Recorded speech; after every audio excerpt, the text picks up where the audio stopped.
mute பண்ணு.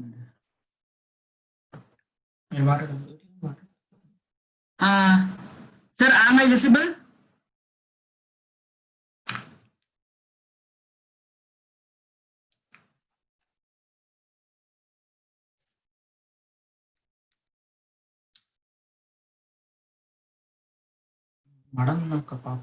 Hello, sir. Hello. Yes, sir. You are audible, sir. You are audible and you are visible also. Is my slides visible? Yes, sir. Yes, sir. It's perfectly visible. No problem.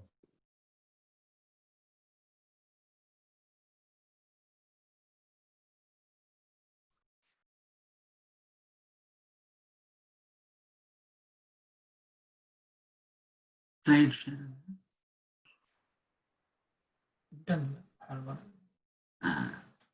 Is my slide visible, sir?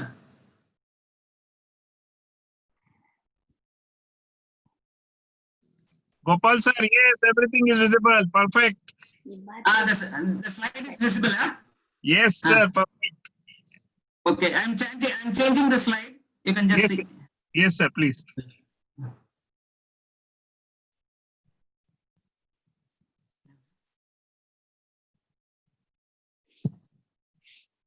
Yes, sir. It's happening very nicely.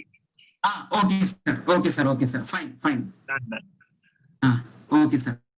Thank you, sir. My voice is also clear, no, sir? Very clear and audible like always. Oh, okay, sir. Thank you, sir. Thank you. Thank you. Thank you. Thank you. So I will come back at 2:55. Yes, sir. 3:35 you will start sharp. Okay, sir. Okay, sir. Okay, sir. Thank you very much. Thank you. Sir, Thank you you. don't leave the session. You be there. Okay, sir. You can do other work, no problem. Because once you leave, your co-host status goes. Then again, I have to. Okay, okay. I will be here, sir. I will be here, sir. Okay, sir. Thank you.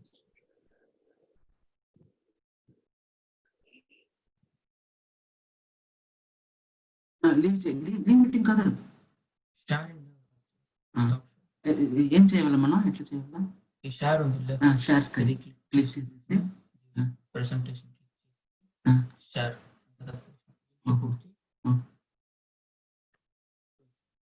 ఎలా అది కామంటుంది లేదు ఇక్కడ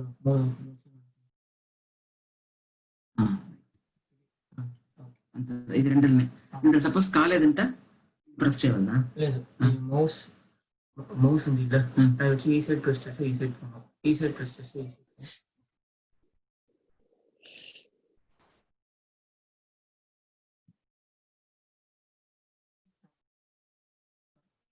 stop sharing అంటే నాతో ఇది మార్చేసినా photo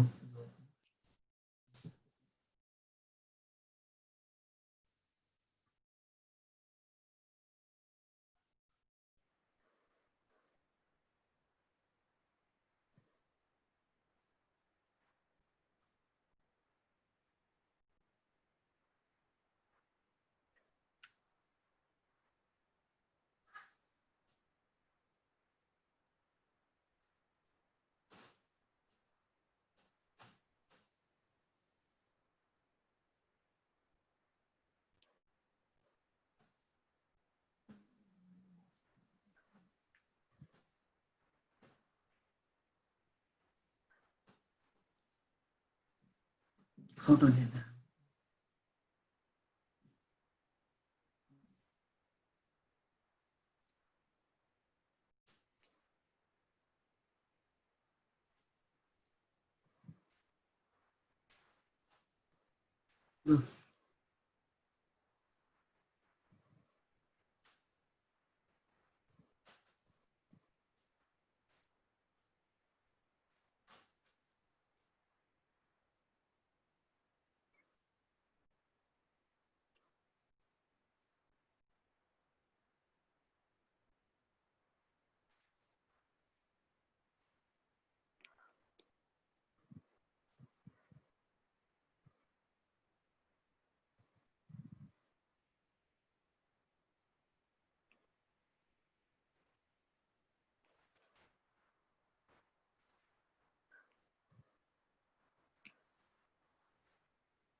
Sir, am I audible? Kiran sir? Yeah, madam, you are audible. Okay, sir.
Flat ಅಲ್ವಾ ಕಟ್ಸಿದ್ದಿದೆ 4 room ಕೊಟ್ಟಿದ್ದು ಸಂಡಾಸ bathroom light ನಳ ಬರೀ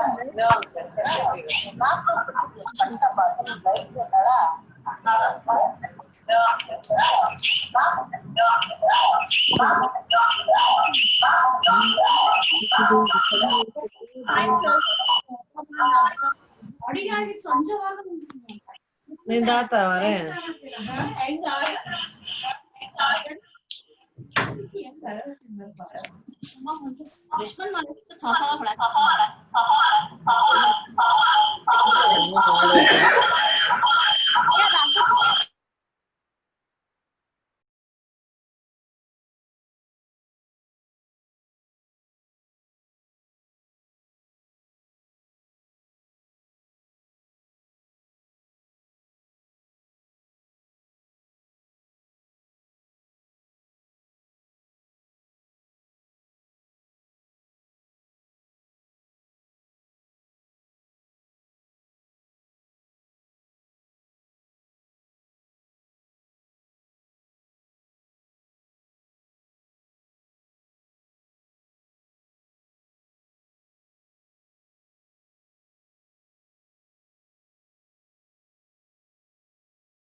Rajamma, I think we can start the session.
Rajamma, you can start the session.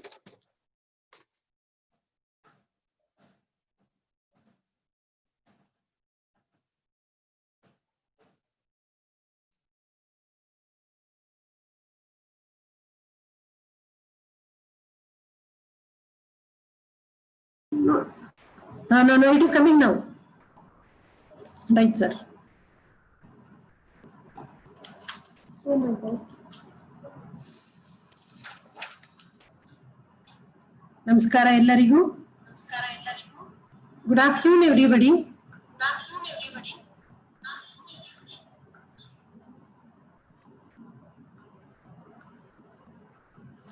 I myself, Dr. Rajamma, Professor and Head of Department of Pharmacognosy, welcome you all on behalf of Honorable Chancellor Dr. Prabhakar Kore, Vice Chancellor Vivek Saoji, Dr. Kotiwale Registrar Kahe, and Dr. Raman Dan, Principal, Kelly College of Pharmacy, Bangalore, for today's webinar on Pharmascience Behind Traditional Health Practices of India by Dr. V. Gopal.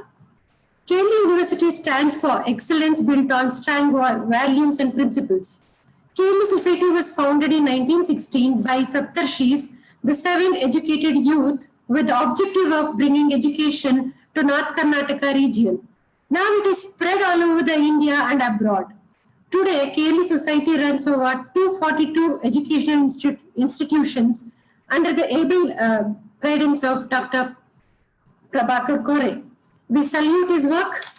Today's webinar on Pharmascience Behind the Traditional Health Practices of India by an amazing personality, Dr. V. Gopal. Professor, Head of the Department of Pharmacognosy, Principal, College of Pharmacy, and Academic Registrar of Mother Teresa Postgraduate and Research Institute of Health Sciences. He is an in charge School of Indian System of Medicine. He is an in charge of Ayush Drug Testing Lab. He has many awards to his credit. Few among them are recipient of Outstanding Community Service Award 2019, Achievement Award for Excellence in Pharmacy Education, Anna Teresa Award 2017, National Best Teacher Award 2017, APP Appreciation Award 2015, and many more. He is a member of Pharmacy Council of India and member of Education Regulations Committee and Ethics Committee of PCI. Member of All India Board of Pharmaceutical Education, New Delhi, Expert Committee member of the ACT for the approval of UG and PG courses in pharmacy. Is a member of ACT Southern Region Committee, member of GPAT Steering Committee, and so on. Is an alumni of Government College of Pharmacy, Bangalore. He has 27 years of experience. He has filed 3 patents. He has published 145 papers, presented 74 papers, and delivered 230 guest lectures in national and international conferences. He has guided 34 M.Pharm students, and is an approved guide for 9 universities. 21 PhD scholars have been awarded PhD under his guidance. Now, I request Dr. V. Gopal to take over the session. We welcome you, sir. Thank you, madam. Thank you for the nice introduction. Thank you, sir. Happy afternoon to one and all. I thank the Honorable Chancellor, the Honorable Vice Chancellor, the respected Registrar, and my very close friend, Professor Dr. Raman Dang, for giving me an opportunity to interact with around 118 participants this afternoon. My dear friends, in the year 1997, a 14-year-old boy called Nathan Zohner, he made a publication. In that publication, he stated that he has identified a new molecule called dihydrogen monoxide. And this chemical, dihydrogen monoxide, when it is in gaseous form, can cause severe burns. And the various forms of this chemical kills millions of people every year. This chemical is responsible for acid rain, and hence this chemical should be banned. This was forwarded in the media, and after a week, he conducted a survey. 86% of the people who took part in that survey said that that chemical should be banned. And then he stated that the chemical which he was discussing was nothing but water. He has renamed water as dihydrogen monoxide, and he has omitted certain facts. And when he presented it in a scientific form, 86% of the people agreed with him and they wanted to ban water. So this concept is called Zoharnism, and this is very dangerous. This Zoharnism is what has happened to India.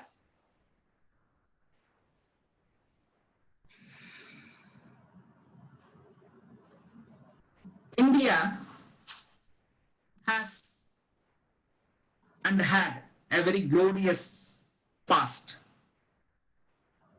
The world's first university was established in Takshashila 700 years before the birth of Jesus Christ. The world's second university is University of Nalanda, built in the 4th century. The number 0 is an Indian invention invented by Aryabhatta. The word navigation is from the Sanskrit word navigat, and Indians were the first to learn the art of navigation 5,000 years back. The value of pi was first calculated by Bodhayana, and he had also explained Pythagoras' theorem in the 6th century. Algebra, trigonometry, calculus, they all have Indian origin. We were the only source of diamonds till 1896.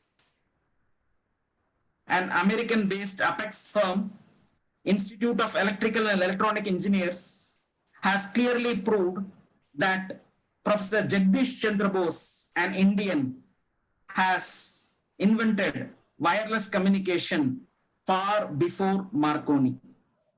Indians were the first to build a dam. The first dam was built in Saurashtra. Chess was invented in India. Caesarean operation, cataract operation, removal of kidney stones, usage of anesthesia. All this was pioneered by Shushruta 2,600 years ago. The use of decimal system was developed in India 100 years before the birth of Jesus Christ. So, India is the first in many cases. But as I explained about Zoharnism, we are unable to appreciate the scientific background behind the traditional Indian health practices. Today, the pandemic corona has made us think and realize whether the path in which we are trending is the right one. This pandemic, COVID-19, has given us a fear. The other day, during my online class, I asked one of my students to read a paragraph. In that paragraph, there was a word called carnivorous, but the student read it as coronavirus. That is the fear which COVID-19 has inculcated in our minds. And this COVID-19 has made us, during the lockdown, realize the glory of our Indian tradition. We are now running behind turmeric, running behind pepper, running behind sunbath. We are trying to find out the science behind our traditional foods. Thanks to COVID-19, we are able to appreciate the greatness of our Indian tradition.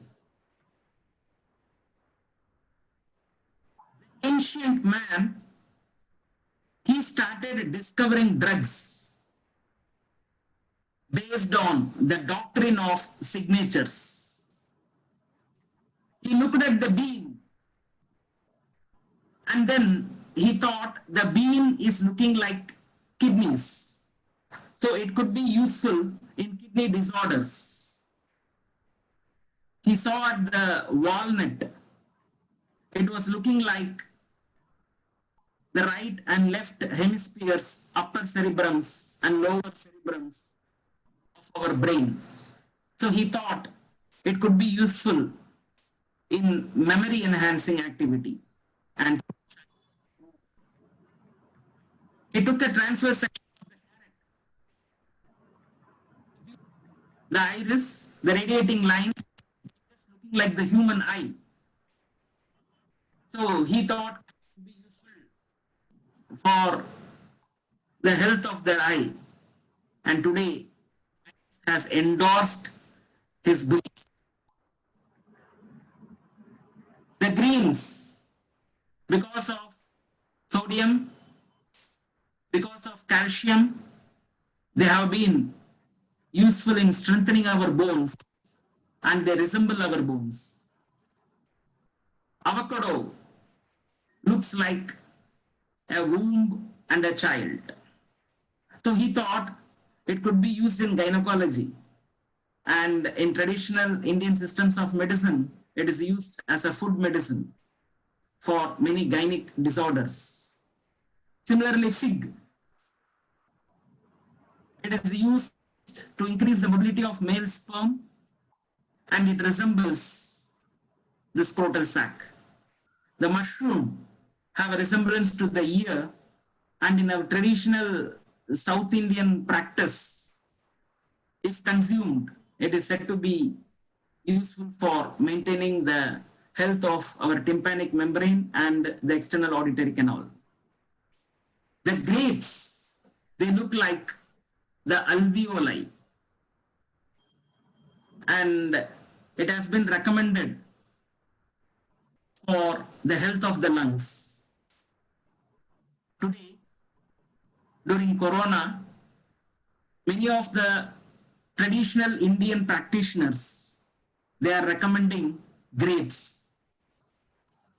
And research has also proved that the chemical proanthocyanidin present in grapes reduces the severity of asthma triggered by allergy. Ginger, it looks like our stomach. Hence the ancient man thought it could be useful in digestion. And today, this ginger has been pharmacognostically studied and it is recommended even for as a prophylaxis for corona. The sweet potato, they look like our pancreas, and they actually balance the glycemic index of diabetes. The olives, they look like the ovary. All this put together is called the doctrine of food signatures. God has made a signature almost on all plants. In Sanskrit, there is a beautiful word that says that amantaram aksharam nasti, nasti moolam aushadam. That means there is no letter without a magic spell. Similarly, there is no root without a medicinal property. Nature is abundant with natural therapeutic properties. The herbs, the plants, each and every one of them, they possess medicinal properties. Only thing is, we are not able to understand the therapeutic efficacy of the plants. In the Siddha system of medicine, it is very clearly mentioned that if you are a human being, you can suffer from 4,448 diseases. 12,000 years back, the South Indian is able to come out with such a matured system of medicine where he is able to mention the total number of diseases human beings can suffer from. In the Siddha system of medicine, the first 1/3 is devoted to prophylaxis. That is, how to prevent a disease. The second 1/3 is on diagnosis. The third 1/3 is on cure. Nowhere the Siddha system of medicine speaks about management.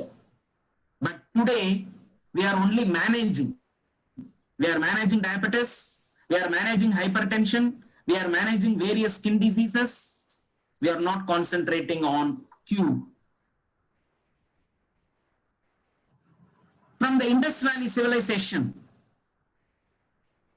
the people who entered into India through the Khyber Pass, because of abundance in water and herbs, they came out with a system of medicine called Ayurveda. Veda means science. Ayur means life. It is a science of life. We had a continent called Lemuria. From that Lemuria continent, the people who entered India through the southernmost tip, Kanyakumari, because of non-availability of abundant copious water, because of availability of excess minerals, they came out with the system of medicine which they call it as Siddha. Siddha itself means science. Both this Ayurveda and Siddha coexisted. Then we were under the Mughals for 300 years. At that time, we adopted the Unani system of medicine. In Tamil Nadu, near Chidambaram, we had a sage called Patanjali. He came out with a yoga system of medicine.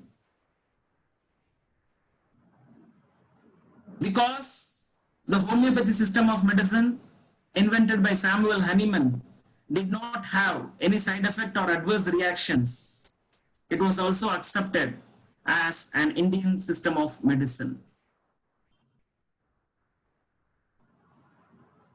My dear friends, if you come to a typical Tamil family, the morning starts with coffee. Almost in all the houses, they have something called as bed coffee. This coffee in Tamil Nadu, if you go through it, it is 70% of coffee and 30% of chicory. If you go to the yesteryears, in Tamil Nadu, coffee was 50% and chicory was 50%. In Tamil Nadu, in all the places where there is red soil, you can find a rhizome, Chicory intybus. People dig out the rhizome, they remove the outer skin, they make it into pieces, they dry it, and then they powder it. So this powder of the rhizome of Chicory intybus is called as chicory. If you ask them, why do you mix it up with coffee? They will say it is for increasing the viscosity, it is for color, and it is for enhancing the fragrance. The modern man started studying coffee. Coffee is from Coffea arabica.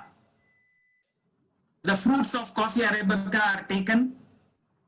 They are allowed to ferment, washed, the seeds are taken, dried, and then roasted, and then powdered, then you get coffee seeds. Further research proved that coffee seeds have caffeine. And this caffeine is a central nervous system stimulant.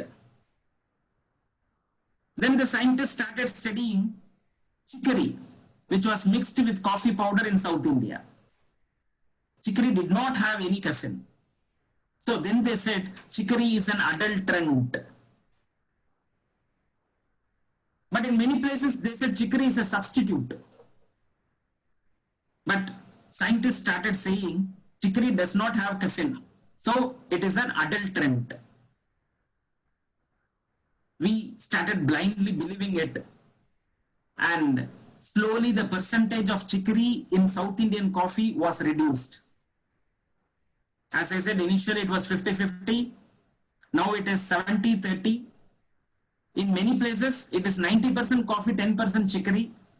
In many places, it is 100% pure coffee. And even granulated caffeine is used.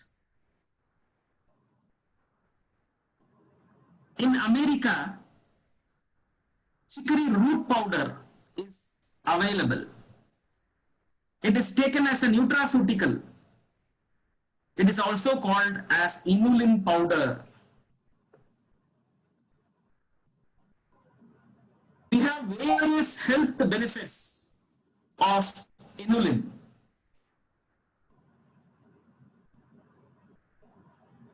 Inulin aids in calcium absorption. It improves good cholesterol. It increases the number of good bacteria in the gut. And it helps you feel fuller for long. So these and all are the health benefits of inulin, scientifically proven. Now, this inulin is present in the middle lamella of the cell. This inulin is a delicacy for the microorganisms in our stomach. So early morning, if you give a dose of inulin, the good microorganisms in our stomach with help in our digestion, they become healthy. And then they digest whatever we take in, we ingest. Now, there was a detailed research on the percentage of inulin present in various foodstuffs. And among all the edible substances available, the maximum amount of inulin is present in chicory, the rhizomes of Chicory intybus. Today, everybody is speaking about soluble fiber.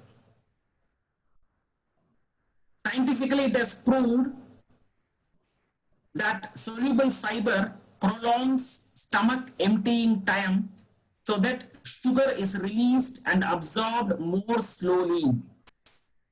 So for diabetic patients, it is recommended that they should have a daily dose of soluble fiber.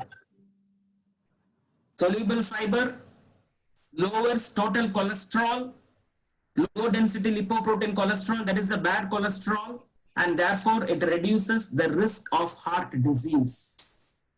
It lowers blood sugar. There are various sources of soluble fibers. Among the various sources of soluble fibers such as oat bran, soya beans, peas, nuts, barley, carrot, beans, among all these sources, the source that is having the highest amount of soluble fiber is again the rhizome of Chicory intybus. Now, science has again proved that the rhizomes of Chicory intybus, chicory, is the richest source of inulin and soluble fiber. When we started reading a bit of history, we understood that in yesteryears, the people of Tamil Nadu, in the early morning, they were having a dose of chicory. In the early morning, as soon as they get up, they used to take the powder of the rhizomes of Chicory intybus. They used to put it in boiling water and they used to consume it daily morning as a nutraceutical functional food.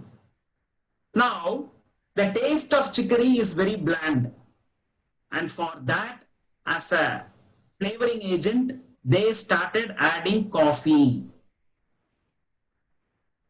Man is addicted to his tongue. The 2-inch tongue decides many things in his life.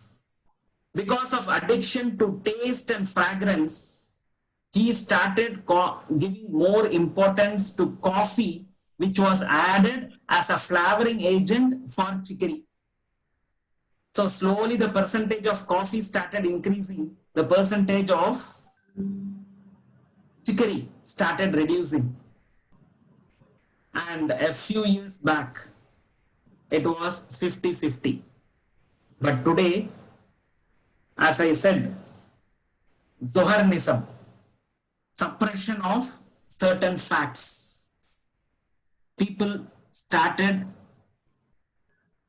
discovering caffeine from coffee, and they thought that the ancient man was taking coffee only for caffeine, and they branded chicory as an adulterant. And today we are not taking chicory coffee, we are taking pure coffee. So this is the pharmacognosy science behind the traditional health practices of India. Today, after going through it, I am sure many of us will take a daily dose of chicory. You look at a South Indian Tamil woman, the face will be glittering with a golden yellow color. It is because they apply liberally turmeric, curcuma langa, the rhizomes. They are used in South India, and it is a religious use. In the early morning, as soon as they get up, when they go to the water bodies for having a bath. In yesteryears, in South India, the houses did not have a bathroom. They had to go to a common water body. It could be a river, it could be a canal, it could be a pond where they used to have their bath.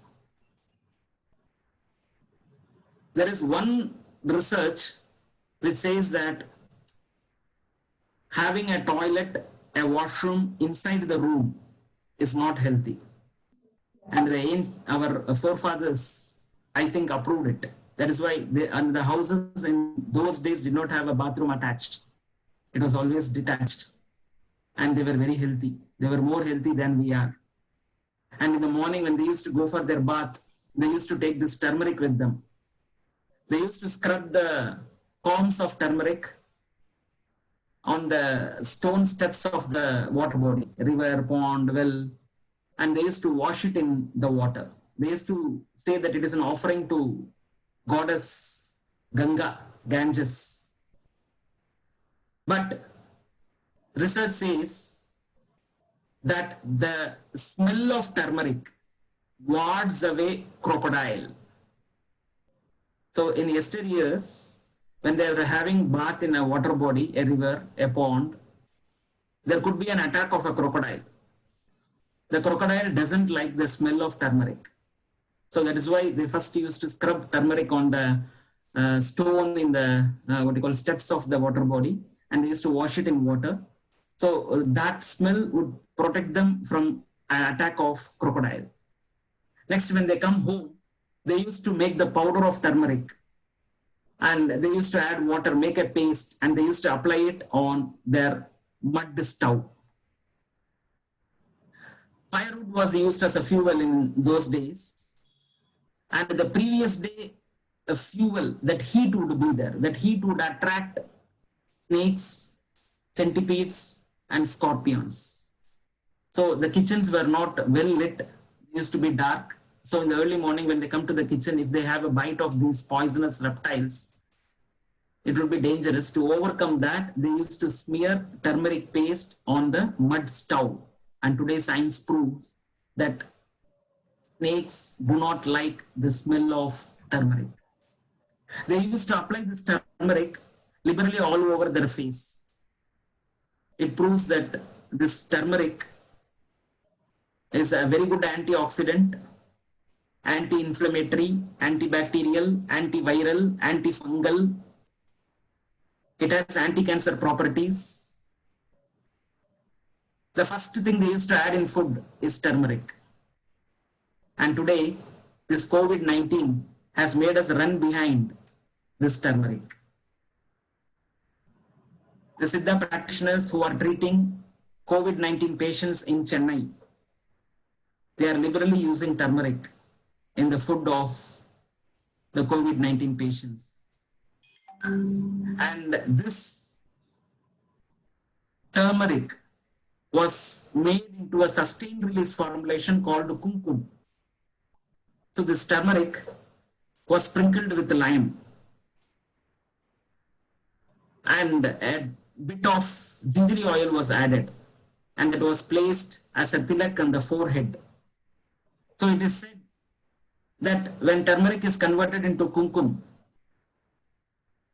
it undergoes a chelation and releases curcumin, sustained release this curcumin into our skin. So these and all were the healthy practices of using turmeric.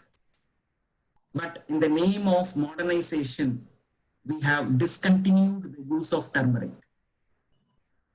If we go through the literature, turmeric has a beneficial activity on almost all parts of our human body. And we have totally avoided turmeric. Today, during this lockdown period, we are able to appreciate the greatness of this green gold. And we have started using it in our day-to-day life. This person is Professor Dr. Pushpangadan. So he is the person who has brought Trichopus xylanicus, which is a plant called as Arogya Pacha, to limelight.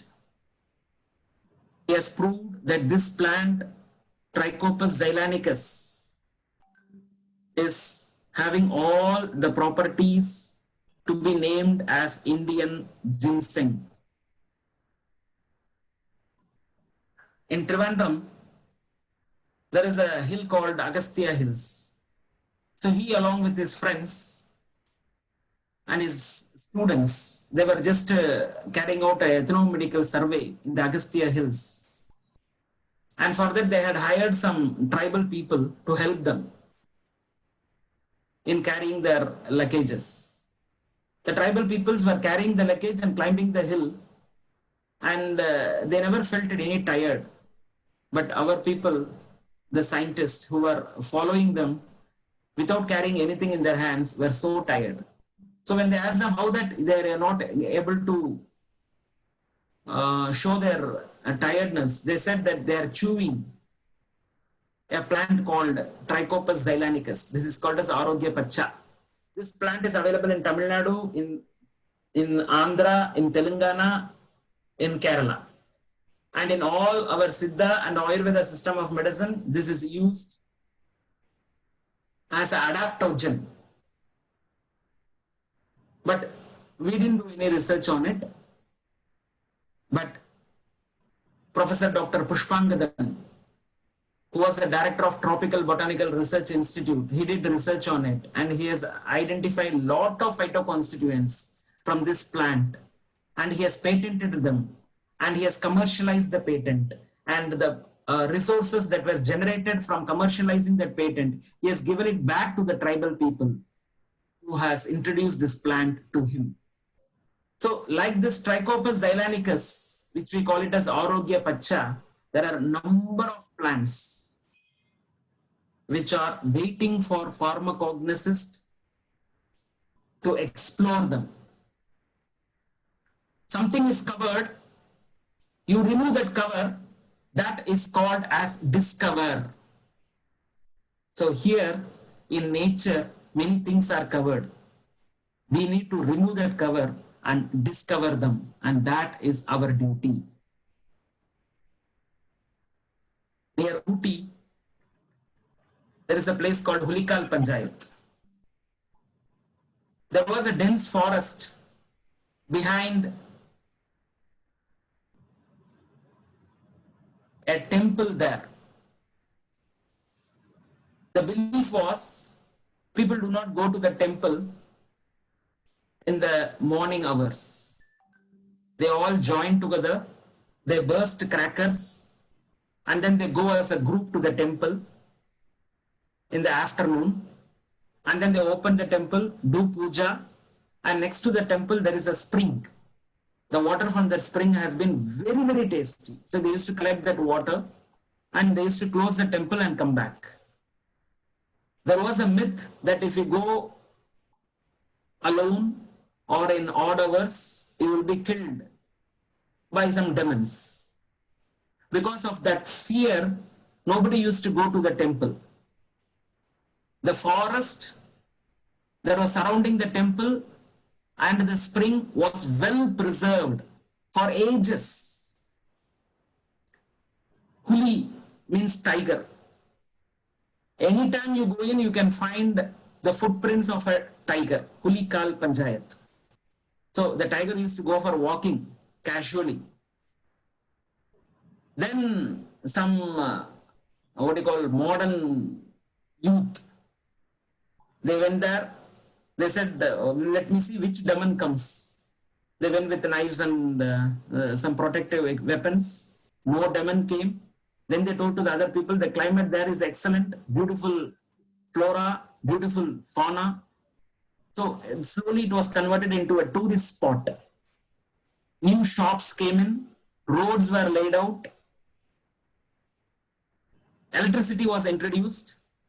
Slowly the trees were cut. The wild animals that were freely roaming started going deep into the jungle. They were no more available. The birds disappeared. Slowly the forest cover disappeared. And as the forest cover started disappearing, the spring started drying up. Today at that height, without water, nothing can be done. So the spring that was alive for so many years started drying up. And as there is no water available, the tourism died. The people who are coming to the temple stopped. And now that place has become a home for illegal activities. So in the name of science, a forest that was preserved for ages has been completely destroyed. This is the PhD work of the director of Forest Department of Pondicherry. My dear friends, whenever we speak about geographical variation,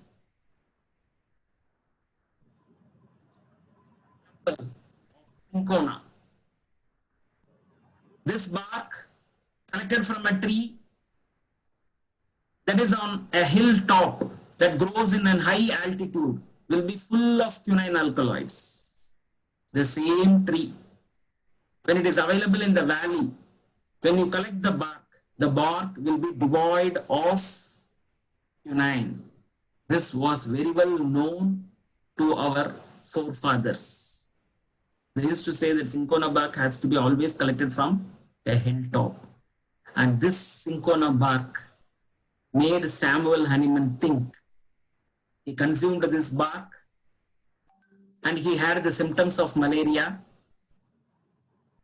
And he learned that a malarial patient, when he tames this bark, will be cured.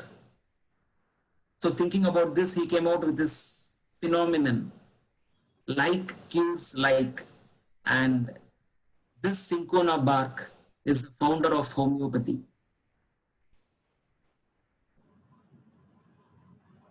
Then we started doing research to find out the presence of quinine in this bark. And then we discovered the geographical variation. But this geographical variation was well known to our forefathers. In yesteryears, medicine was tailor-made. Medicine was practiced for free. Today, both of them are not there. Most of the medicine is bulk manufactured.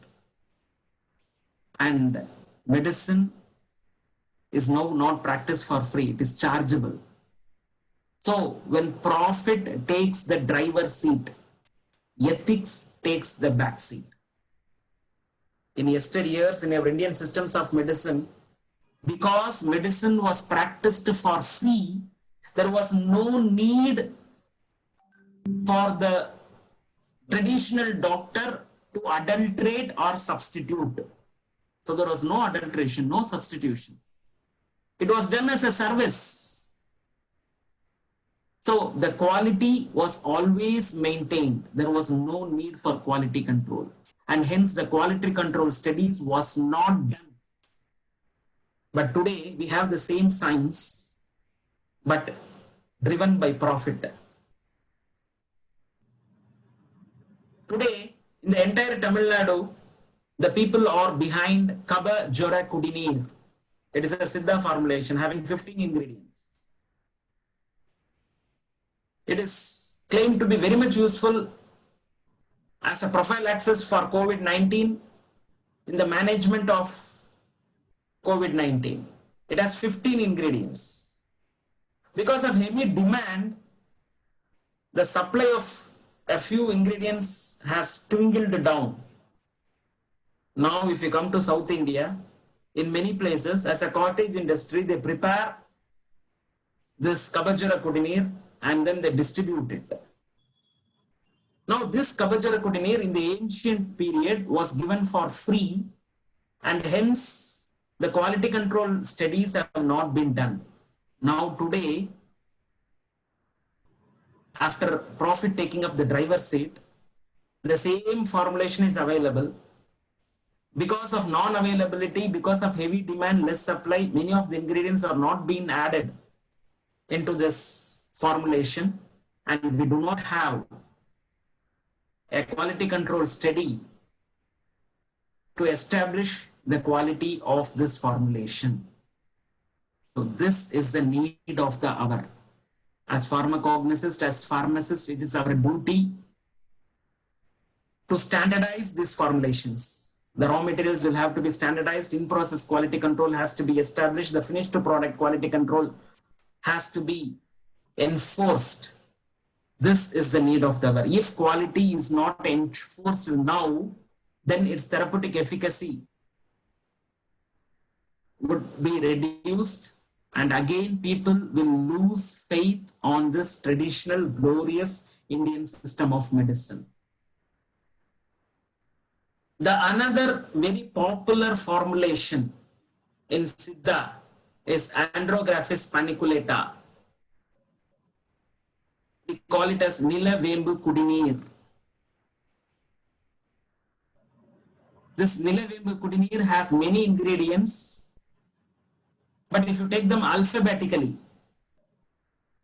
then Andrographis paniculata comes as the first, and hence the name of this formulation is based on Andrographis paniculata's nomenclature.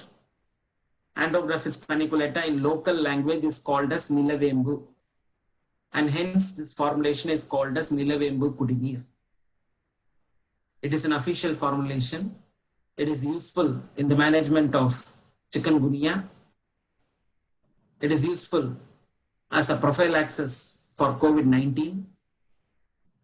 But because the name is Nilavembu, that is the name of Andrographis paniculata, arranged alphabetically, in many places only this single herb is given in the name, in the place of Nilavembu Kudinir, which has many other ingredients. So, the ancient man was designing formulations based on synergism to reduce the side effect of one drug. He was adding another drug. To reduce the adverse reactions of one drug, he was adding another drug. To increase the bioavailability, he was adding another drug. So like this, a formulation was designed.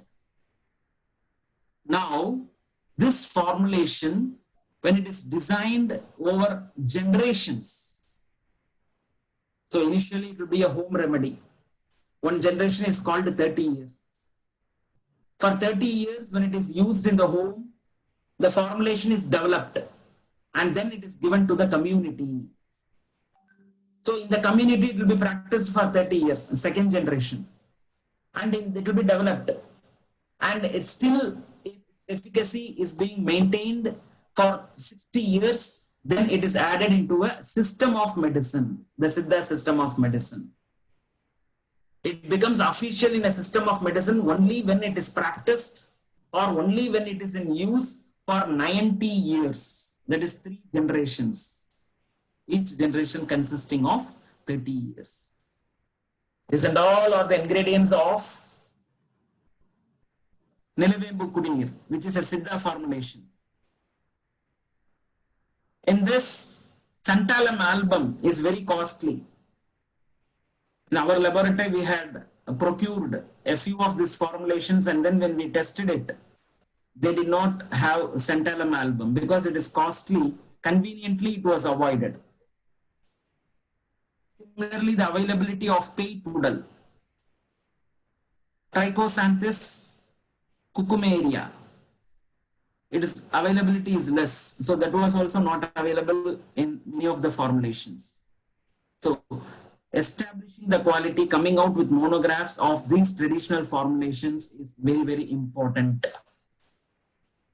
This formulation is very bitter in taste. So people started adding honey, people started adding jaggery, people started adding white sugar. These and all are against the Siddha practices, where it says you will have to take it as a bitter formulation, and today's science says that bitterness stimulates our vagus nerve, and it is for that reason it was given as a bitter formulation. It was a bitter drug. Bitterness value was a parameter in establishing the quality of this formulation, but giving importance to taste. To mask the bitterness, it was made sweet, and this change in the formulation has altered its therapeutic efficacy. This formulation will have to be taken on an empty stomach 2 times a day for 5 days. Because of not availability, it was converted into a single dose. The aqueous extract of the churnam of this formulation is taken. The stability of this aqueous extract is only 3 hours. But for convenience sake, people used to prepare this aqueous decoction in the morning and use it the whole day. It is an aqueous extract. So the stability studies of this aqueous extract has not been done. Initially, it was very cheap. Because of heavy demand, now it has become very costly. Because of demand, the cost of the raw materials has increased. And for the purpose of profit, from a polyherbal formulation. In many places, it is available only as a monoherbal formulation.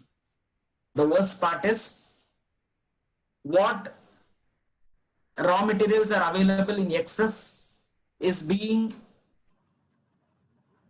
added, which is not there in the original formulation. It is being added only for the purpose of excess availability. So all these commercial practices have caused a permanent damage to this formulation and to the system of medicine that hosts this formulation. This plant aloe in Tamil is called as Kumari. The word Kumari in Tamil also has another meaning. Kumari means an adolescent girl. The reason why this plant has been named so is a girl in her adolescence, whatever health problems she may face, for all that, this plant is a single drug solution. This plant was grown in almost all the houses in South India. As soon as a girl attains her age, they used to make a juice of this plant and give it in empty stomach to that girl. They used to take the mucilage and the aloe, and it was applied on the face as an anti-acne. Over a period of time,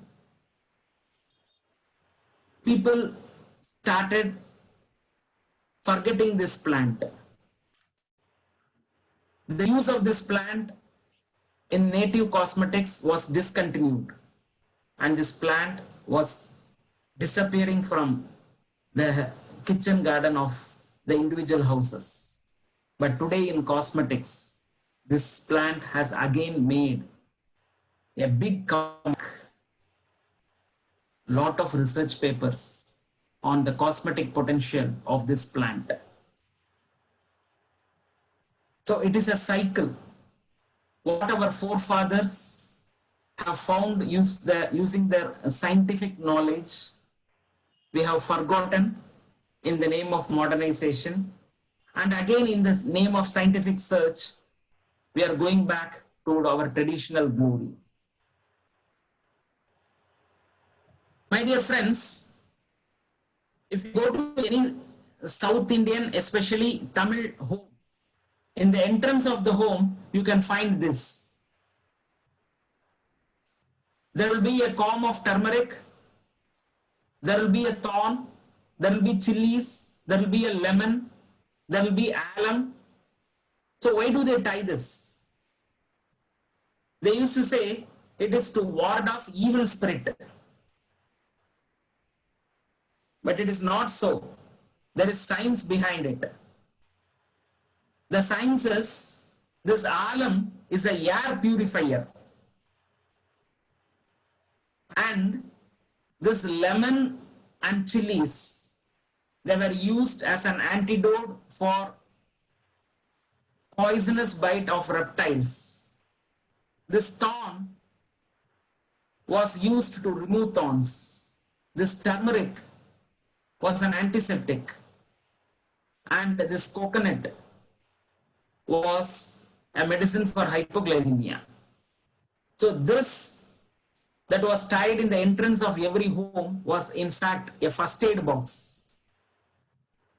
So in emergency conditions, the therapeutic efficacy of all these ingredients was used.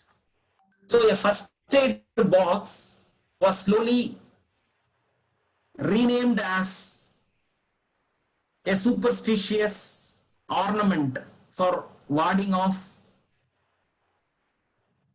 evil spirit, and slowly it was discontinued. And today we have a number of chemicals as air purifiers rather than the natural alum.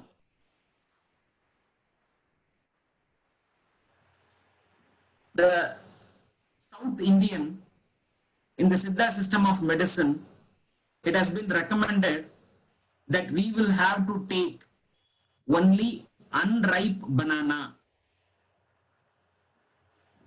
Today, this science is lost.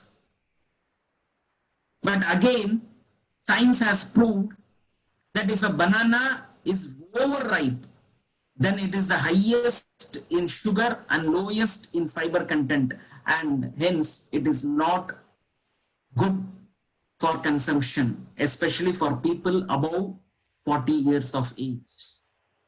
If it is very ripe, it has lowest vitamin and mineral content. If it is ripe, then high oxidant level and good fiber content is there. But if it is underripe, then it is a great source of prebiotic for gut and it is very healthy. If it is barely ripe, then it has high fiber and low in sugar. So, a person above 40 in yesteryears usually consumes an underripe banana. But this experience of our forefathers, we just lost it and we started consuming any banana. But today, science has clearly proved that our forefathers were always right. Today, in the Ayurvedic system of medicine, Chyawanprash is recommended for the management of COVID-19. This Chyawanprash has amla as the major ingredient. Vitamin C is the major constituent of amla, and the stability of vitamin C, as a science person, we all know. Our forefathers were so intelligent to make this amla into a lipid formulation. We call it as lehya. Now, in the name of pseudo-modernization, this Chyawanprash has been converted into a biscuit. Now, in this biscuit, the lipid content would not be there. When lipid content is not there, the vitamin C would become unstable. The entire formulation Chyawanprash was meant for vitamin C. Now, without vitamin C, taking Chyawanprash,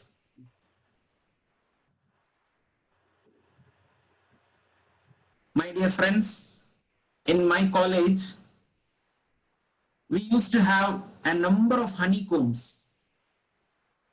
During examination period, for the safety of the students, they used to outsource the removal of honeycomb. In yesteryears, they used to come in the early morning, they used to fumigate, ward away the bees, they used to scrap out the entire honeycomb and collect the honey. But today, they are coming out with chemicals. They just spray the chemical and all the honeybee dies. They just scrap the honeycomb and then they throw it.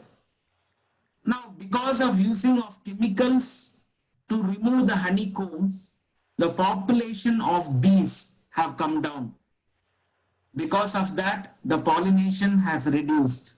Because of that, the agricultural production has come down.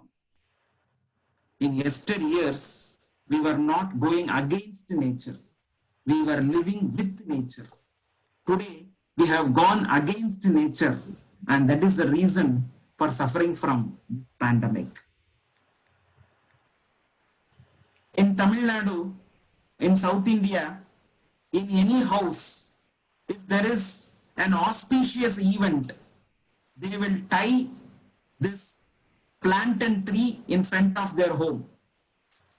It is a symbol of an auspicious function being held in that home. The people nearby will understand that something good function is going on in their home. Slowly this practice has been discontinued, and instead there is a serial light of the image of this plantain tree. on ethnomedical survey, we found out that in yesteryears, it is the women and men in the home who used to cook, even during functions. So usually the women cook for 4 people or 5 people or 10 people in a home. So when it is a function, they will have to suddenly cook for 300 to 400 people. So in the scale-up process, there are chances of accidents, occupational hazard. There could be a burn, there could be a cut. So for burns, the best first aid known in yesteryears was the fresh juice of plantain pith. So this plantain tree in yesteryears was used as a first aid kit. They used to bring the first aid kit and keep it first, then start the function. While cooking, if there is a cut, if there is a burn, they used to cut this tree, take the pith portion, they used to squeeze it and take the fresh juice and apply over the burn, and they used to get it healed. So this plantain tree, which was once used as a first aid box, later has become a symbol of auspicious function, and today it is only drawn as a serial light decorative unit. So what was science once has now been lost. In yesteryears, after food, the South Indian used to consume betel leaves. He used to remove the petiole and the leaf tip because both were prone for enzymatic reactions and they would change their color. He used to take the reverse of this leaf and apply calcium, because on the backside you can find small insects laying their eggs. To remove that, he used to apply calcium. And then he used to take it. The first saliva used to be spit out, and then he used to consume the next saliva. So this was a best digestant available in yesteryears. But as I said, because of Zoharnism, certain facts, this leaf was said to be carcinogenic, and consumption of this leaf has been slowly discontinued. We are losing a therapeutically efficient digestant. My dear friends, like this, there are n number of examples where our forefathers, their knowledge, their matured thinking, we were not able to take up in the pretext of modernization. As an Indian, it is our patriotic job to find out the science behind all the healthy practices which our forefathers were following as a habit. We should also adhere to these healthy habits, find out the science behind them, publish it, popularize it, create awareness among the people on the science behind the traditional health practices of India, and bring glory to our nation and see that our community is healthy. I thank you very much for your patient listening.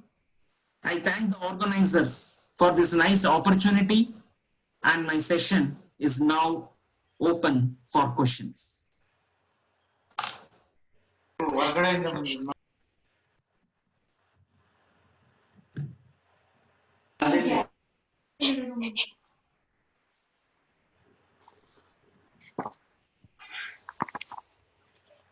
Good evening, one and all. Myself, Dr. Mamta, Professor and NSS Program Officer, Cayley College of Pharmacy, Bangalore, take this opportunity to give the concluding note and to propose vote of thanks. I thank our patrons and Chancellor, Dr. Prabhakar B. Kore, Vice Chancellor, Dr. Vivek Saoji, and Registrar, Dr. Kotiwale of Cayley Academy of Higher Education and Research, Belgavi. My sincere thanks to Dr. Raman Dang, who is the dynamic person behind this webinar on Pharma Sciences behind the traditional health practice of India, organized by Department of Pharmacognosy. I also thank my colleagues, Dr. Rajamma and Dr. Kiran Kumar Hulatti, and all participants of this webinar.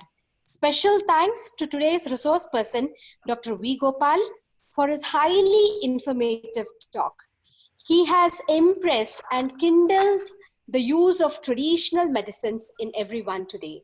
He has stressed that India has been known for its traditional medicines, and the ancient practices, especially of South India, has become an important component of healthcare system in India, especially during this pandemic. And this COVID-19 has made us believe that health depends on healthy lifestyle, and healthy lifestyle depends on good health practices, which develop and mature as a tradition. Knowing the pharma science behind the traditional health practices of India is a sure way to success. I thank you very much, sir. I now hand over the session to Dr. Kiran Kumar Hulati for moderation of question and answers.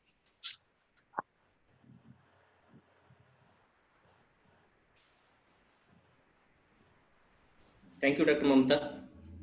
Sir, it is indeed a Yeah, pleasure Kiran, you for can us. continue with the question and answer session. Yeah, Dr. Gopal sir. So it is indeed an pleasant, it's my pleasure to serve as a co-host for this particular session. Sir, really this particular talk, it was emphasizing on, even though you have given some of the examples which were very common examples, but the way you have explained and you have explained the science behind that, the traditional science which was behind that one, it was wonderful, sir. Even it may be the chicory, definitely I didn't know much about that chicory, and it may be the turmeric or kalmeg or anything. So even the banana plant and leaf. So it's wonderful. So now I request all the participants to raise your hands when if you have the question, so that one by one you can ask. Okay, Sujit, you can just unmute yourself and you can ask the question. Sujit Kumar. Sujit Kumar, you just unmute yourself and ask the question. Yeah, sir, good evening and thank you, sir, for this wonderful webinar. Sir, I had one question. Is that even though we have very rich heritage, we are very good in Ayurveda and other things what you discussed in the beginning of the presentation, but then also I find it very disappointing when I see that the Ayush doctors and the people who are working as a BAMS practitioners, they are fighting, or they ask most of the time for the right of prescribing allopathic medicines. So again, the message goes to the society, sir, that even though we are rich in Ayurveda and all those, then why we are always looking towards allopathic? How to overcome this mindset, sir? Thank you.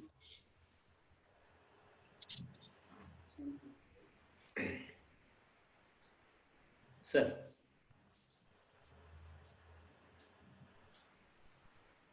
Gopal sir. Hello, sir. Gopal sir.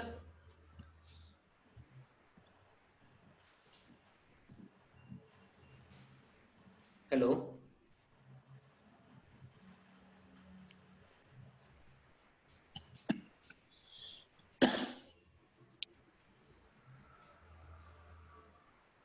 Maybe disconnected, I think. Oh. Okay, sir. Okay, thank you. Raja madam, just check it out with the Gopal sir. Sir has got disconnected, it seems. No, he's not there, sir. Okay. Sir, okay, thank you, sir. Thank you, Rajama madam, for this webinar. Thank you, Sujit sir. Welcome. Rajama and team, I would like to tell Gopal sir called, his net connectivity has gone. So he's trying to come back in. So just give him 1 minute. Okay. Sure. Okay, sir. I will repeat my question then.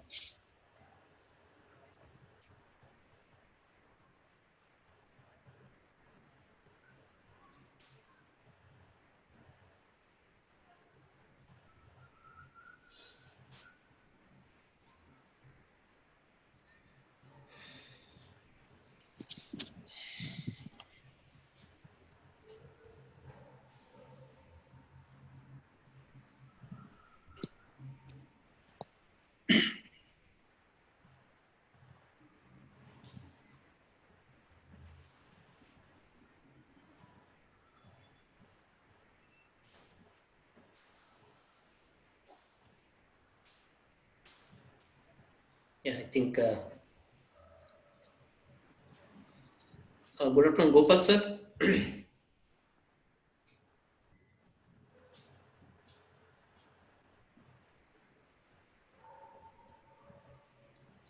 Sir, just unmute your mic, sir.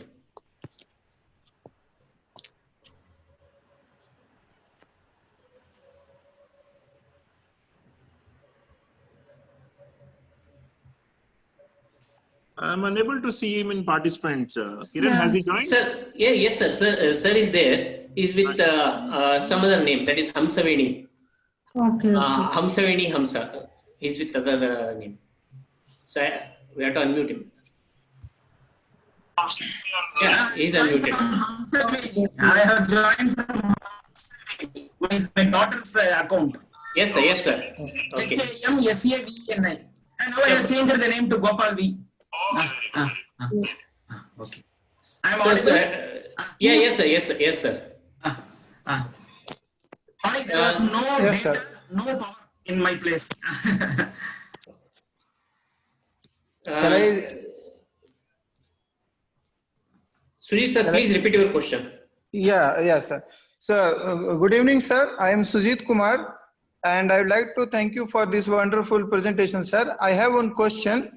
Thank you. Sir, even though we have a very rich heritage of Ayurvedic system and so many things, as you discussed in the beginning, sir, but still I find it very disappointing when Ayush practitioners or BAMS practitioners and all those, they look towards allopathic system, means they prescribe the allopathic medicines, and even they fight for that right of prescribing allopathic medicines. So sir, question is like that, if things will continue like this, then even though we are very good in Ayurveda, won't the message go in society that whatever we do in Ayurveda, no use, because at the end, even Ayurvedic doctors are telling to take allopathic medicine. So how to overcome this, sir, and who is responsible for this? Okay, thank you very much for this nice question. I congratulate you for asking this thought-provoking question. Thank you, sir. Thank you, sir. Thank you. The therapeutic efficacy of our traditional formulations. As a pharmacist, it is our duty to do research on our traditional formulations, standardize them, establish their quality, do stability studies, packaging studies, and keep it at par with modern medicine. But as a pharmacist, we have been concentrating only on modern medicine, allopathy, and we have been giving a stepmotherly treatment to our traditional systems of medicine. Yes. Even if you take the latest syllabus, the number of subjects in pharmacognosy is being drastically brought down. So, if we are not doing it, then who else will do? Will a foreigner come and work on our Indian systems of medicine? No. So, it is our duty to do it. As a Siddha practitioner, as an Ayurvedic practitioner, he would not have sufficient knowledge and authority on the pharmacy aspects, especially the pharmacognosy aspects. So if this aspect is not taken care, then the therapeutic efficacy of the formulation will come down, and the doctor, in order to save his name with the patient, he may have developed a liking for modern medicine. This is number one. Number two is patriotism. So the strength of India is the strength of its traditional systems of medicine. So this is our strength. We should always strengthen our strength. We should not weaken our strength. So we should create awareness among the traditional health practitioners that their strength is Ayurveda, their strength is Siddha, their strength is the traditional health practices. And if this awareness is created, then this problem can be solved. Again, if you take the Ayurveda or Siddha, educational aspects, they are made to learn their traditional systems of medicine in the eyes of modern medicine. They learn anatomy, they learn physiology, and they have to learn their own anatomy, their own physiology, and compare it with the modern physiology, and both simultaneously. So I think the way China has dealt with this Chinese traditional systems of medicine, the way Korea has dealt with the Korean traditional systems of medicine, the way African traditional system of medicine is growing, So seeing that, I think we have a long way to go in that direction. But this, as I said, this unlock 2.0 and the lockdown period, all this has made us realize that unless and until I face an accident where I'm in a grave situation, then I need modern system of medicine. Otherwise, for prophylaxis, for healthy living, for prevention of disease, I should stick on to my traditional systems of medicine. So this is a very strong message. This message will surely create a positive environment. Thank you. Yes, sir. Thank you, sir. Thank you. Yes. Thank you, Suchit sir, and thank you, Gopal sir. Sir, Raman sir wanted to ask some question. Thank you, Kiran, but I in no capacity can dare to question my brother, who is so learned, who has given a complete presentation, and definitely there is no room for questions. The question answer was all answered in the presentation itself, as always. So, brother, thank you for being on the forum of KLE, and thank you for giving a lovely webinar, and thank you my entire team and KLE team for coordinating so nicely. Brother, I'd like to conclude with two nice lines which aptly suit you, if you permit. Yes, sir. Please, sir. Please, sir. Govind bolo Hari Gopal bolo, Govind bolo Hari Gopal bolo, Radha Raman Hari Gopal bolo. See, your name is there everywhere, brother. You are a truly God, and we salute you, brother. Really, such a humble. I am ready to still to meet in my life. Thank you, brother. Thank you, sir. Thank you, sir. Thank you very much, sir. Much obliged. Thank you. Thank you, sir. If there are no more questions, sir, we thank you. I thank you once again for conducting this session, sir. Thank you very much. Thank you, sir. Thank you. I hand over this to Rajama madam to conclude. Sir, it's a pleasure. And I have one question. Please. Sir, we believe, being a pharmacognosist, we believe the herbal drugs and we are doing the research on that. Still, when we go for Ayurvedic formulations to treat, to take a treatment, we say go with the branded one. How to rely on the branded one? They say take Chyawanprash. Which Chyawanprash to take? How will we rely on that? So, who will tell us which brand is a good one? It's a very nice question. Thank you very much. Now, the label claim on any formulation, we have a label claim. Whether this label claim is justified, whether the same thing is available with the content. So this is what Scheduled T, good manufacturing practice, will have to take up.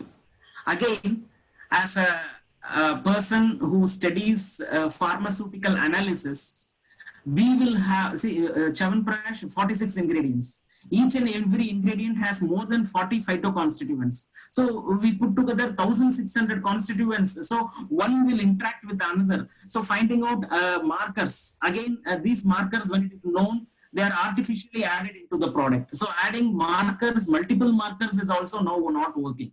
So unless and until the good manufacturing practices by the manufacturer is being enforced, then it will be very important. Again, now the manufacturing license is very important. So we should concentrate on those that are having GMP certified manufacturing unit. So we need to rely on those brands that are having FSSAI certification, those that are having GMP certification, those that are having a valid manufacturing license and the reputation. So all this. Again, this Chyawanprash is actually make your medicine type. That means in yesteryears, it was not meant for bulk manufacturing. It was meant for individual to make it. Today we don't have time. But it is, I don't think, an acceptable. We have time for TV, we have time for media, we have time for WhatsApp. So all these 46 ingredients can be easily procured and it can be made in. The shelf life is 3 years. So for the health of our family members, if Chyawanprash is made at home, there is nothing like it. So if we start making our own formulations, so most of these formulations, they are all make your own medicine type. So clear-cut instructions are available how to make it, and the procedure is also very simple. If it can be made at home, then we will have a raw material quality control, we will have in-process quality control, we will have finished product quality control, and this study that we are doing during lockdown period at our home, in our kitchen, can be published once we have some fruitful result. And this, each and everyone, I think 150, 160 participants, each one take one formulation, prepare it in your home, make it as your in-house standard, and accordingly you can compare your market formulation. And if this contribution is being done by this webinar, then this what you call contribution of KLE will be appreciated by Siddha, will be appreciated by Ayurveda, will be appreciated by our community, and this will raise our Indian systems of medicine to international standards. Yes, sir. When we, whatever we talk, when we start practicing, definitely that is a great achievement for us. Definitely, yeah, when we cook at home, definitely we'll follow the GMP. So, thank you, madam. Sir, we have one more participant is asking, so if you have permission. Nitin, Yes, Nitin, please unmute yourself, introduce yourself and ask the question. Yes, sir. Hello. Good evening, sir. This is Nitin from Naipa, Kolkata. I'm hello, sir. Good evening. I'm an alumni of KLE Institute of College of very Pharmacy, good. Bangalore.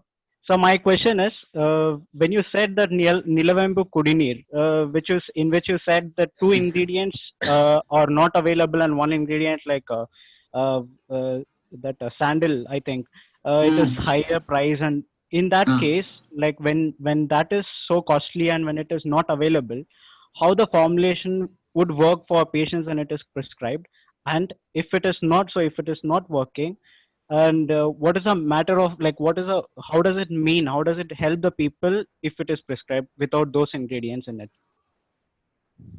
Yeah, thank you very much for your nice question. This Nilavembu Kudineer, when we had what you call this chikungunya in Tamil Nadu, when people were suffering, so it was prescribed by the Siddha. It was also recommended by the government of Tamil Nadu. So everywhere this Nilavembu Kudineer was given.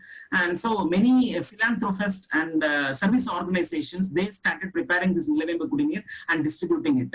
So as I said, slowly it started becoming a cottage industry because sandalwood was very costly. It was not added into the formulation. Without sandalwood, they started giving it, and the people who took the Nilavembu Kudineer without sandalwood, they started developing small boils around their buccal cavity. So that was the first symptom. Then immediately it was reported in the media, and then they said this formulation is having side effect. Okay. Actually, this formulation doesn't have any side effect. Because of the fault in preparation, this formulation was tainted to have a side effect. We have one Arumbakam, there is Captain Srinivasamurthy Research Institute. There they made a protest. They said that we have been dispensing Nilavembu Kudineer with sandalwood, and this sandalwood is added to see that the side effect of this formulation of boils in the buccal cavity does not come.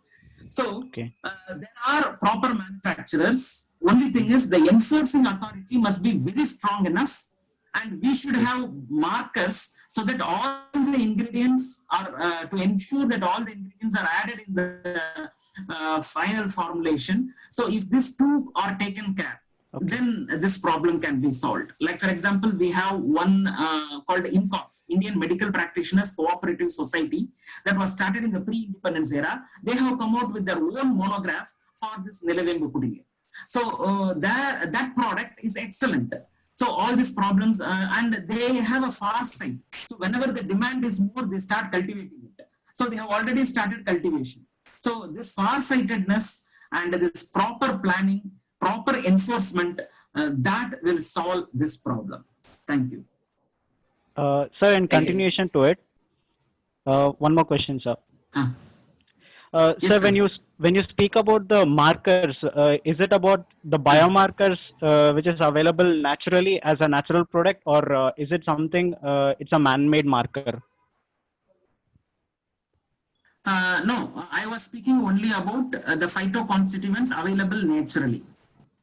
Okay, biomarkers which are available naturally. Yeah. Oh, okay, sir. Okay, sir. Yeah. Thank you, sir. Thank you very much. Thank you, Nitin. Shivendra Agarwal. Shivendra Agarwal. Please unmute yourself and ask the question. Shivendra Agarwal. Okay, it's not there. Kalavati DJ. Ma'am, please unmute yourself and ask the question. Sir, good evening, sir. A very informative session. Myself, Kalavati DJ. I'm assistant professor in Vishweshwarapura Pharmaceutical Science, Bangalore, sir. Sir, my question is regarding aloe vera. Is it advisable for skin eruptions to apply it externally, just on external application, or take it orally, sir? And if it is for external application, what can we use it just naturally take it and use that gel, or do we have to mix it with any other things? Okay, as I said, one we have kitchen medicine. So Yes, in kitchen medicine for skin eruptions, we call it as granny remedies or something like that. So in for skin eruptions, the gel is taken and it is applied. It is not given orally. If it is given orally, then in pharmacognosy, we have a method of aloe preparation. The same thing is being used. But here for skin eruptions, only topical application of the gel or the mucilage, fresh mucilage. Again, it is a grandma's remedy. Huh? Okay. No need to mix anything else, sir, with it? I mean, just the gel. Again, it differs. Like if you go to the southernmost Tamil Nadu, if you go to Coimbatore, then there they mix turmeric and aloe gel or mucilage. Okay. Again, if you come to this side, where in Madurai, so in Madurai, what they do is there is one type of tulsi plant. So that plant's leaves are crushed and it is used. If you go to Kerala, they make use of the leaves of hibiscus and along with. So all this are ethnomedical practitioners. So these ethnomedical practices have to be scientifically proved. But if it is a home remedy, and if it has been used for ages, then it has been time tested. But what information that we get this way, I think it is always better to scientifically prove it and then adopt it. Or it is always safe to adopt as a formulation from the Indian systems of medicine. For the same aloe, in Siddha, there are a number of formulations. The formulations are coinciding with skin eruptions also. The same is available in Ayurveda also. So what is better is, instead of going for a self-medication, you can go and first meet a Siddha or Ayurveda practitioner. So he will be able to find out your body constitution. We call it as the body makeup, whether it is Vata body, Pitta body, Kabam body, and accordingly he will prescribe the formulation which is suitable for it. So just in modern medicine, we are against self-medication, and similarly in herbal medicine also, self-medication is not to be promoted. So it is always better you take it with a prescription from a licensed Indian system of medicine practitioner. Yeah, because I found it easily gets oxidized. I am a pharmaceutics person. So just doing some home remedies, I saw it gets brownish, easily oxidized. So I asked this question. Thank you, madam. Thank you, sir. Thank you. Thank you. Sir, from my side, I'm Dr. Kiran Hulatti. I'm the professor in pharmacognosy. From my side, I have, sir.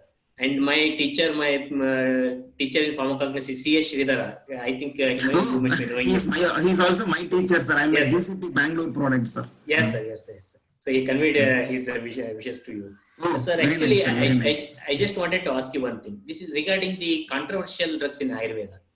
Because there are some drugs in Ayurveda which in different places, so they call it by various different names. The source will be different and the generic name, that's what we call the Ayurvedic name, it will be same. So just I wanted to highlight on that one, because that's my area of research, but I'm working on those things. Oh, very nice, very nice, very nice.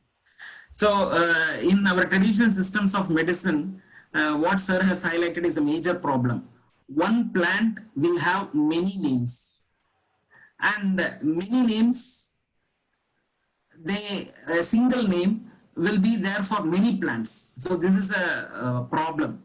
And this problem is because of, as I said, two reasons. One, for 500 years, we were as slaves under the Mughals and under the British. So this traditional gap was there. And the second one is, in the name of modernization, we have totally lost the data and it has not been transformed from one generation to another generation. So this two problems are responsible for this. Now we have one pharmacopoeial committee. So we have an Ayurveda pharmacopoeial committee. We have a pharmacopoeial committee for Indian medicine. We have a pharmacopoeial committee for Siddha, Unani and all. So this pharmacopoeial committee, they have come out with a subcommittee only for overcoming this problems related to controversial drugs. So we have an what you call a team of Ayurvedic physicians, a team of pharmacognosys, botanists. So they all sit together and then they find out solutions for these problems. Again, if you go through the literature, then most of the problems are solved. Like for example, the Tamil name for aloe is Adisiruthu Todai Piruthu Agala Kal Parappam Pidari Kondan. So the name is so big. Actually, it is a morphological description of the plant. Adisiruthu. Exactly. That means Adi means stem. Siruthu means small. It has a small stem. Todai Piruthu. Todai means leaf base. Peruthu means big. The leaf base will be big. Agala Kal Parappam. Agala Kal Parappam means the leaf arrangement. One leaf will be in this side, one leaf in this side, one leaf in this side. So in all directions you have the leaves. Agala Kal Parappam Pidari Kondam. Pidari is a person who doesn't comb his hair. So a person who dedicates himself to the god, like a priest, like a village priest, he will not comb his hair. So his hair will be in all directions. So this plant will be looking like that. So that is the name of the plant. The name itself is a morphological description. So our forefathers were so intelligent, they have also named it this way. Only thing is that information is now lost. Because the name is so lengthy, nobody calls it with Adi Sithu Todai Piruthu Agala Kal Parappam Pidari Kondan. So they just shrink it out and then they call it as Kumari. If we go into the literature, then the original name is available. So this work is already been done by several committees. I think slowly all these controversial drugs will be sorted out. Thank you. Yeah. So actually, for my PhD, I worked on Pata, that is Sesampelus perera, Cycliapiltata, and Stephania. Very good, very good. So that was my work. Anyway, sir, thank you very much. I think there are no more questions from the audience. So I request Rajam Madam to conclude this session. Sir, it's our pleasure to have you here. Thank you so much. I think you are one of the Rishi of pharmacognosy. We really, thank you so much, sir. Thank you, madam. Thank you, madam. Ending the session. Thank you. Thank you, one and all. Thank you very much, sir. Thank you very much. Thank you.